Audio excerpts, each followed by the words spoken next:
तो मैं ये चाहती हूँ कि जिस शख्स ने मेरी बेल कैंसिल करने की नैब में जो दरख्वास्त लिखी है, मैं उस अपने हमदर्द को नैब में देखना चाहती हूँ कि वो हमदर्द कौन है मेरा नैब में, और कौम को भी वो चेहरा दिखाना चाहती हूँ कि किस अक्लमंद ने वो दरख्वास्त लिखी है जिसमें उन्होंने कहा कि मरियम ऐसे अदालत में आती हैं, ऐसे जाती हैं, ये खाती हैं, ये पीती हैं, ऐसे सलाम करती हैं, ये बात करती हैं।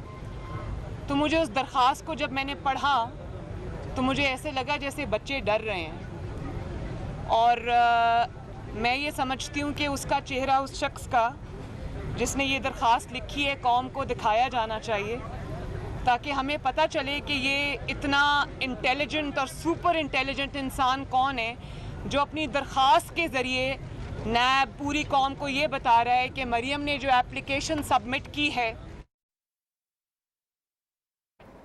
इस्लामाबाद में नायब सदर मुस्लिम लीग नून मरियम नवाज की मीडिया से गुफ्तगू जारी है। उनकी जानिब से कहा गया कि जिस शख्स ने मेरी जमानत मनसूख करने की दरख्वास्त दायर की है उस शख्स का मैं चेहरा देखना भी चाहती हूँ और आवाम को दिखाना भी चाहती हूँ। उस शख्स की दरख्वास्त से ये लग रहा है कि बच्चे डर रहे हैं। मैं चाहती हूँ कि उसका चेहरा कौम को दिखाया जाए ताकि हम उसको 21 नहीं 22 तोपों की सलामी पेश करें जी। और अब आप मुझे चाहे आपको ये पता होना चाहिए, दरख्वास्त देने वालों को भी पता होना चाहिए, जो भी उस दरख्वास्त के पीछे उसको ये पता होना चाहिए कि अगर ये मुझे डराने के लिए है तो आपको ये इल्म होना चाहिए कि अल्लाह का शुक्र है मैं ना आपकी गिरफ्तारी से डरती हूँ, ना आपके जाली मुकदमे से डरती हूँ, ना आपके जाली केसेस से डरती हूँ, ना मैं नैब से डरती हूँ। और ये अगर वो समझते हैं कि वो इसके ज़रिए मुझे डरा लेंगे तो उनकी भूल है। बिल्कुल इंशाअल्लाह ताला मुझे इससे कोई फ़र्क नहीं पड़ता। आप करें मुझे गिरफ़्तार, करें मेरी बेल कैंसिल, ताकि दुनिया को पता चले कि आप सच से कितना डरते हैं। मैडम ये बताइएगा, एक जलसे में आपने कहा था कि नवाज शरीफ ने जो 2 अभी सिलेक्टेड और सिलेक्टर्स एक पेज पे उनके टुकड़े कर दिए, अब 2-3 दिन से वही शशुपन जारी, तो क्या आप लोग कामयाब हो गए उस एक पेज वाले को तोड़ने में? सच को एक ना एक दिन सामने आना होता है। सच को आप कुछ देर के लिए ताकत से दबा तो सकते हैं, लेकिन the truth has to prevail, and इंशाअल्लाह ताला वो दिन दूर नहीं है। बल्कि नवाज शरीफ साहब ने जब ये कह दिया था कि मैंने अपना मुकदमा अल्लाह ताला पे छोड़ दिया, तो सबसे बड़ी ताकत अल्लाह ताला की। दूसरी ये बात कि बिल्कुल आइन, कानून और जो इख्तियारात देता है एक आइनी वज़ीर आज़म को, एक मुंतखब वज़ीर आज़म को जो हकूक़ हासिल हैं, जो आइनी हकूक़ हासिल हैं, तो वो उसमें तो कोई दो राय नहीं है। एक मुंतखब और आइनी वज़ीर आज़म को जो हकूक़ हासिल हैं, जो आइन उसको इख्तियारात देता है, उसमें कोई दो राय नहीं है। लेकिन जिस शख्स की यहाँ बात हो रही है, इमरान खान साहब, ना वो आइनी वज़ीर आज़म हैं, ना वो मुंतखब वज़ीर आज़म हैं, बल्कि वो एक ऐसे शख्स हैं जो नवाज शरीफ के मैंडेट पे डाका डालकर आज वज़ीर आज़म की कुर्सी पे काबिज़ है। उसको काबिज़ कहेंगे, उसको सिलेक्टेड कहेंगे, लेकिन आप उसको ना आइनी वज़ीर आज़म कह सकते हैं, ना मुंतखब वज़ीर आज़म कह सकते हैं, क्योंकि उनके पास ना मैंडेट है आवाम का, ना उनके पास आवाम का वोट है, ना उनकी कोई इखलाकी हैसियत है, ना उनकी कोई आइनी हैसियत है। हाँ, एक शख्स जो कि वज़ीर आज़म की कुर्सी पर काबिज़ है, वो बजाय इसके कि आइन और कानून के तहत मामलात को चलाता हो, वो जादू, टोना, झाड़ फूंक, हिसाब किताब के ज़रिए मुल्क को चला रहा है। 22 करोड़ के मुल्क को वो चला रहा है, और जिस मुल्क में अहम तरीन तकर्रियाँ, उन तकर्रियों की मैं बात कर रही हूँ जिनका पाकिस्तान की सलामती से डायरेक्ट ताल्लुक़ है, जो शख्स उन मुल्क की अहम तरीन तकर्रियाँ जो है वो जादू टोने से करता हो,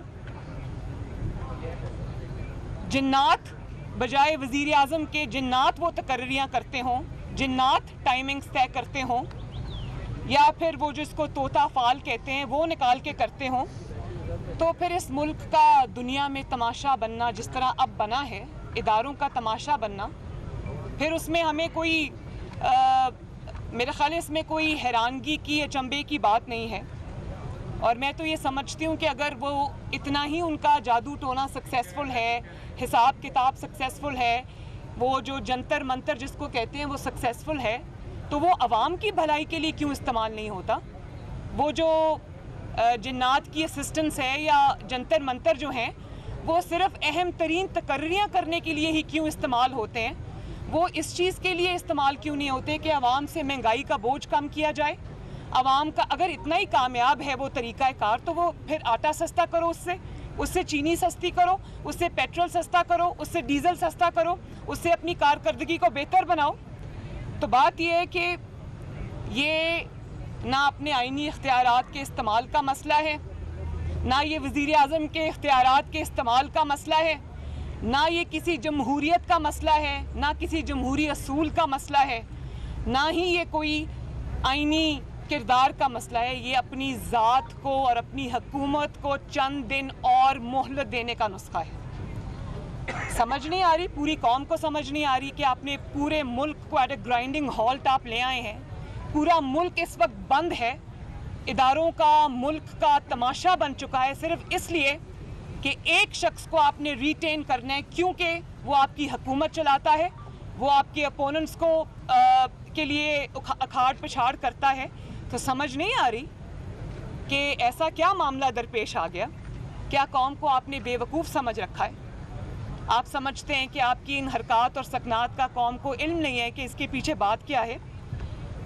और जब आप ये कहते हैं कि हम कल पढ़ रहे थे कि वज़ीर आज़म का आईनी हक होता है, इख्तियार होता है, आज आपको वोट को इज़्ज़त दो याद आ गई है, तो मैं आपको ये बता दूं कि आपको नवाज़ शरीफ बनने की कोशिश भी नहीं करनी चाहिए। नवाज़ शरीफ जब वोट को इज़्ज़त दो का नारा लेकर मैदान में आया था तो वो मुंतखब वज़ीर आज़म था, वो आईनी वज़ीर आज़म था, वो अवाम के वोट से आया था, वो एक बहुत लंबी जिद्दोजहद तय करके आया था, उसकी एक बहुत बड़ी आईनी स्ट्रगल थी जो उसकी ज़ात के लिए नहीं थी, उसकी ज़ात की उसने कुर्बानी दी, उसने अपनी हुकूमतों की कुर्बानी दी, लेकिन आइन के लिए, पाकिस्तान के अवाम के लिए और वज़ीर आज़म के ऑफिस की इज़्ज़त के लिए उसने अपनी हुकूमतें कुर्बान कर दी।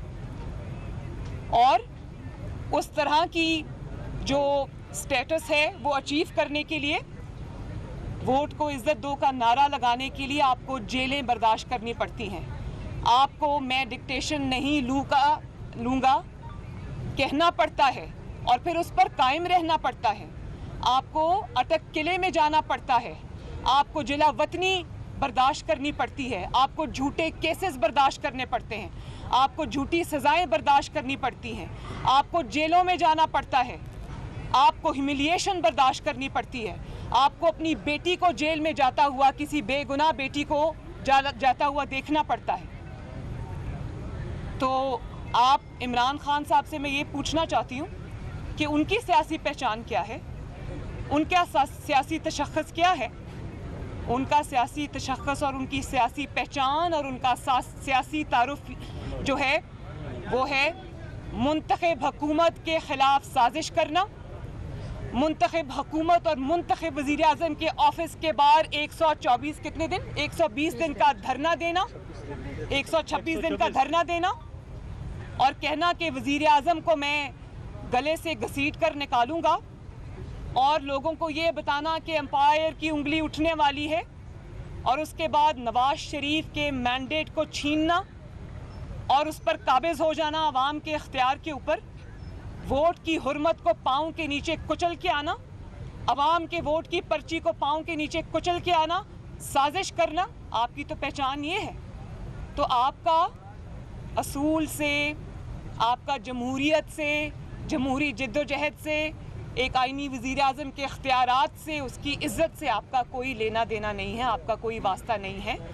तो नवाज़ शरीफ बनने की तो कोशिश भी ना करना, और शेर की खाल पहनने से कोई शेर नहीं बन जाता। मैडम एक सेकेंड, और फिर आप कहना चाहते हैं तो बात यह है कि आपकी जो पूरी सियासी जिद्दोजहद है पिछले 8-10 साल की, वो जमहूरियत के ख़िलाफ़ साजिश से इबारत है। और अगर आप ये समझते हैं कि आज आप बदतरीन, नालायकी, नाअहली, करप्शन स्कैंडल्स के बाद अगर आपको ये अपनी फेस सेविंग नज़र आ रही है कि आप इसमें सियासी शहीद बन जाएंगे, तो ये ना होगा इंशाअल्लाह ताला। ना अवाम ये होने देगी, ना हम ये होने देंगे। आपको अवाम के ऊपर आपने पिछले 4 साल में जो मज़ालिम ढाए हैं, आपको उसका जवाब देना पड़ेगा। आपको अवाम के वोट को कुचलने का जवाब देना पड़ेगा। आपको अपनी साजिशों का जवाब देना पड़ेगा। आपको इतने बड़े बड़े नालायकी के, नाअहली के, करप्शन के स्कैंडल्स का जवाब देना पड़ेगा। आपको पाकिस्तान को तारीखी कर्ज़ों के बोझ के नीचे दबाने का जवाब देना पड़ेगा। आपको उन तारीखी कर्ज़ों के बावजूद पाकिस्तान में एक ईंट, एक प्रोजेक्ट ना लगाने का जवाब देना पड़ेगा। आपको पाकिस्तान में 22 करोड़ अवाम के ऊपर महंगाई, लाकानूनियत का अजाब लाने का जवाब आपको देना पड़ेगा। आपको जवाब देना पड़ेगा कि इस वक्त इस मुल्क में हुकूमत नाम की कोई चीज़ नहीं है। आपको पूरी दुनिया में पाकिस्तान को रुस्वा करने का, बदनाम करने का जवाब आपको देना पड़ेगा। इसके ज़िम्मेदार आप हैं। और नवाज शरीफ साहब जब अवाम की खातिर वोट को इज़्ज़त दो का नारा लगाकर पाकिस्तान में निकले थे, अब अवाम के अंदर निकले थे, तो उनके नारे को पजीराई इसलिए मिली थी कि उनके पीछे एक स्ट्रगल थी और कारकर्दगी थी जिसमें 5.8 पे ग्रोथ थी। दुनिया में पाकिस्तान का नाम हो रहा था, सीपेक आ रहा था, मुल्क तरक्की कर रहा था। तो आपके पास तो ये सब नहीं है। और अगर आप इस बदतरीन कारकर्दगी को छुपाने के लिए इस वक्त कोई ऐसा नारा नवाज शरीफ की तकलीद में लगाना चाहते हैं, तो आई एम सॉरी, ये अब नहीं चलेगा इंशाल्लाह। अच्छा मैडम, ये बता दें मैडम, एक मिनट ये बता दें कि एक सेकंड, ऐसे नहीं। मरियम, अगर वज़ीर आज़म इमरान खान की हुकूमत के खिलाफ कोई गैर आईनी इक़दाम होता है तो क्या नून लीग उसका साथ देगी? मैंने आपको पहले ही बता दिया कि गैर आईनी जो इंसान जिसका नाम इमरान खान है, वो आईनी और मुंतखब वज़ीर आज़म नहीं है, और वो आइन को रोंद के आया है, वो आइन का मुजरिम है, उसको वो जवाब देना पड़ेगा पहले। अच्छा मैडम, ये बताएं कि पीडीएम की 2 बड़ी जमातें हैं। एक सेकंड मैडम ये बता दें, वज़ीर आज़म इमरान खान कहते हैं मैं एनआरओ नहीं दूंगा, नया ऑर्डिनेंस आया है, क्या ये समझा जाए कि मैं मतियुल्लाह जान साहब आपकी बात में थोड़ा ऐड भी करना चाहूँगी कि ना सिर्फ ये कि मुस्लिम लीग नून की जो जिद्दोजहद रही है वो इमरान खान जैसे शख्स के ख़िलाफ़ है, बल्कि अब मुस्लिम लीग नून अवाम के साथ मिलकर ये जिद्दोजहद करना चाहती है कि आइंदा कोई शख्स भी इमरान खान की तरह मोहरा बनकर सामने ना आए, और इस किस्म की डेमोक्रेसी से, जिसको डेमोक्रेसी का चेहरा बताया जाता है, उससे अवाम को हमेशा के लिए निजात मिले। और मुंतखब वज़ीर आज़म का जो स्टैंड होता है, जो नवाज शरीफ साहब का स्टैंड था और है, उसमें ताकत होती है, उसके पीछे अवाम की ताकत होती है। तो नौकरी और चाकरी करने वाले को सिर्फ नौकरी और चाकरी ही करनी चाहिए, उसको नवाज शरीफ की सूरत इख्तियार करने की मेरे ख्याल है कोशिश भी नहीं करनी चाहिए। आप मुझे का खेज लगते हैं ऐसी बातें करने में। एक मिनट अभी ने उनका सवाल खत्म हो जाए। मैडम जो मैंने बात की नया ऑर्डिनेंस की, क्या आप नया ऑर्डिनेंस को सुप्रीम कोर्ट में चैलेंज करेंगे? और अगर शहबाज शरीफ ने हुकूमत से इत्तेफाक कर लिया, आपकी हिकमत अमली क्या होगी? ये मैं पार्टी इसका जवाब देगी। जी आप अच्छा मैडम, ये बताएं कि पीडीएम की 2 बड़ी जमातें हैं, नून लीग और जीएआई, वोट करवान के मामले पे इख्तलाफात हैं जिस पे नून लीग की जानिब से इख्तलाफ कोई इख्तलाफ नहीं है, कोई इख्तलाफ नहीं है, सिर्फ फाइनल फैसले का इंतज़ार है। पीडीएम में अब जितनी भी जमातें शामिल हैं सब एक एजेंडे पे हैं, किसी का कोई इख्तलाफ नहीं जी है। कयूम सदीकी साहब, एक सेकंड कयूम सदीकी साहब, एक सेकंड, ऐसे नहीं कयूम सदीकी साहब आप बात करें, ऐसे नहीं हो सकता भाई, एक मिनट पाकिस्तान की चले आप कयूम सदीकी साहब, कयूम सदीकी साहब आप जो एजेंसी खुफिया हो और उसके मामलात चौक चौराहे में ज़ेरे बहस आने लग जाएं, इससे पाकिस्तान की किस कदर सुर्खी देखते हैं आप? जब आप जिन्नात के ज़रिए ये सब कुछ करेंगे तो फिर तो यही होगा। कयूम सदीकी साहब बात करें। आज आपके वकील जो हैं इरफान कादिर साहब, उन्होंने नैब से ये कहा कि वो डॉक्यूमेंट दिखा दीजिए जिससे मरीम नवाज बेनिफिशियल ओनर साबित होती है। लेकिन आपकी जो गुज़िश्ता दरख्वास्त थी जिसमें जनरल फैज़ का जिक्र था पॉलिटिकल इंजीनियरिंग का, उस पर उन्होंने कुछ भी कहने से एतराज़ किया है। ये मसालिहत है या लीगल हिकमत अमली?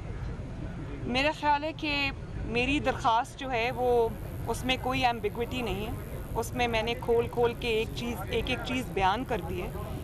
तो मुझे जो समझ आ रही थी, वहाँ दूर मैं बैठी थी, मुझे सही आवाज़ नहीं आ रही थी, लेकिन मुझे जो समझ आ रही थी वो ये थी कि वो इस मेरी दरख्वास्त को और नैब की अपील को साथ साथ चलाना चाहते हैं इस्लामाबाद हाई कोर्ट। तो जब मेरी दरख्वास्त पे बहस शुरू होगी, जब वो बहस को ओपन करेंगे तो दूध का दूध और पानी का पानी हो जाएगा आपके सामने। अभी तो आज तो टेक्निकलिटीज़ की बात हो रही थी, मैं यहीं खड़ी हूँ, मैं कहीं नहीं जा रही।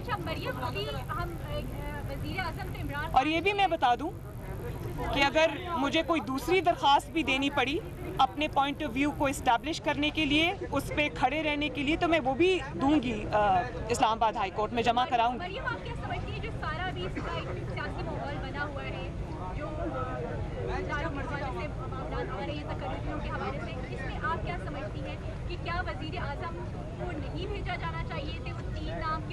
मैंने आपको इसका जवाब दे दिया है नौशीन, मैंने आपको दे दिया है कि ये अगर अपने आप को हुकूमत अपनी बचाने के लिए हो रहा है और अगर आपकी टाइमिंग ऊपर नीचे हो रही है क्योंकि जन्नात कुछ कह रहे हैं और आपका हिसाब किताब कुछ कह रहा है, तो ऐसे लोगों पे समझ नहीं आती कि इंसान हंसे या रोए कि ये कोई छोटा मुल्क नहीं है, ये 22 करोड़ अवाम का मुल्क है और 22 करोड़ अवाम की किस्मत का फ़ैसला इस मुल्क के अंदर जो सबसे ज़्यादा वाइटल और इम्पॉर्टेंट फ़ैसले हैं, अगर वो इस किस्म के तरीक़ों से होंगे तो इस मुल्क का अल्लाह हाफिज़। मैडम, वोट को इज्जत दो की आप बात कर रही हैं। एक हफ्ते से एक अहम अदारे की सरबराही का जो मामला है वो अटका हुआ है, इस पर आप इमरान खान के मौक़िफ़ की हिमायत करेंगी? मैंने जो बात करनी थी मैंने कर दी।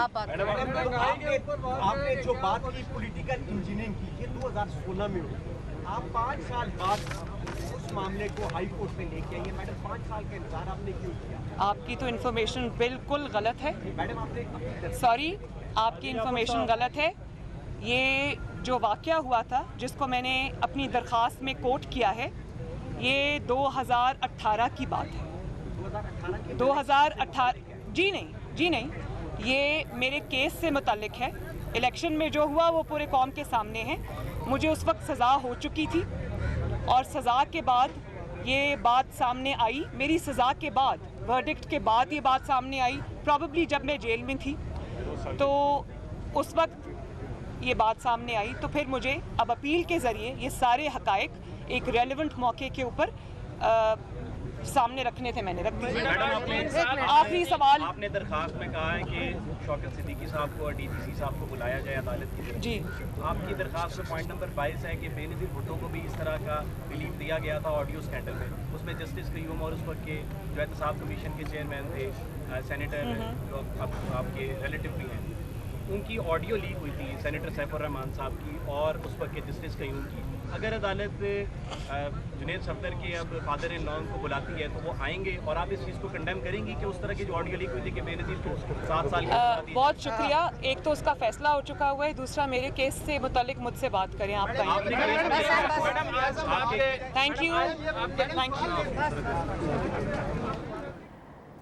इस्लामाबाद में नायब सदर मुस्लिम लीग नून मरियम नवाज की मीडिया से गुफ्तगू जारी थी। उनकी जानिब से कहा गया इमरान खान वज़ीर आज़म की कुर्सी पर काबिज हैं।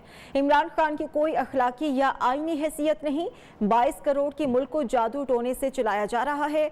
वज़ीर आज़म की बजाय जिन्नात तकर्रुरियां करते हैं। और अब